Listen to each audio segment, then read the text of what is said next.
Hi, welcome back to Ballads, A Tinker's Dozen. Today we're going to read an entire story. Yeah, we are, yay. It's the seventh story behind the seventh song in the book, and it's not a very long song, and it's not a very long story, so it'll be kind of a short snippet for you.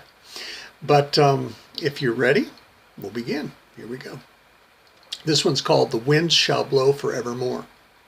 Sometimes a song is as insistent as the scratching of a beech tree's limbs in a summer windstorm, and as quiet as its leaves falling. A story can be like that too. The night before the wind came up heralding the downpour, 100 crows headed for the big tree, and then 100 more, and then more after that, and they jostled for their places, squawking and shoving, scuffling in the windy dusk. Two of the murder, who had gotten late to the safety of the roost, nodded to each other as they found themselves pushed and bumped to make room for another flight that lit on the now crowded branches. After a while, in the calm before the rain began to fall, the birds quieted to endure a night of wet gusts of storm wind, dripping leaves, and an occasional flash of lightning, and the blare of thunder that accompanied it, that quieted the clamor of the blackbirds into a fearful shivering.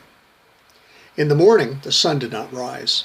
The rain had stopped sometime in the pitch dark, but the expected warmth and brightness of the new day became nothing more than the merest speculation. But even though the sun did not appear, the birds still felt the dawn of hunger in their bellies.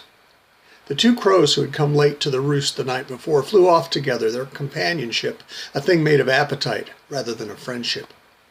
They flew through the dripping dark morning, out of the big space of trees and grass and little rolling hills, into the canyons that lay between the great human buildings that surrounded the green growing place. Late at night sometimes, when the crows crowded together in their roost, some of the eldest and blackest of the birds would tell stories of times long past when there was nothing around the big tree but other trees, and meadows and low rippling hills that led all the way to rivers that surrounded the island upon which the trees grew.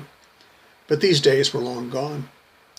The men had come, taken most of the trees away, and built their stone canyons instead. The humans had left a long and narrow bit of living green in the middle of the gorges that now filled the island. Not one of the crows knew why. And it was into these chasms that the two crows now winged. It was morning. The crows were hungry.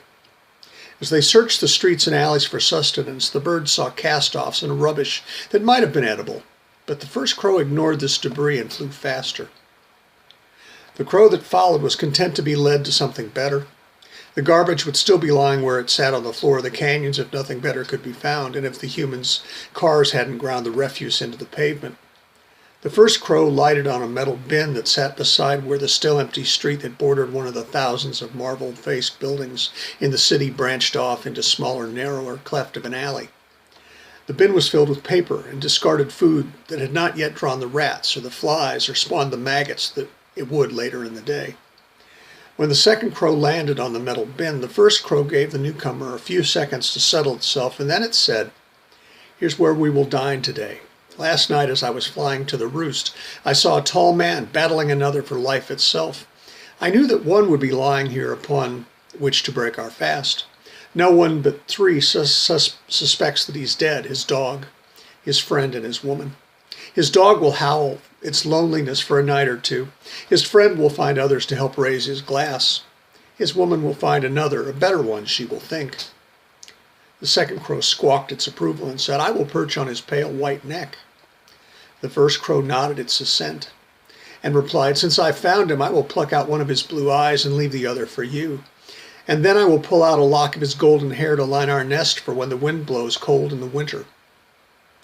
The second blackbird tilted its head and thought for a moment, and then asked, "Will no one miss him? Will no one mind that he's gone?"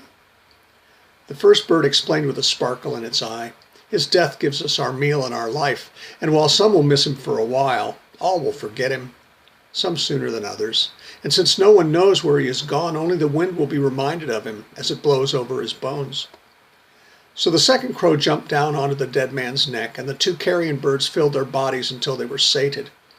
And then they flew back to their roost to tell the others of their discovery.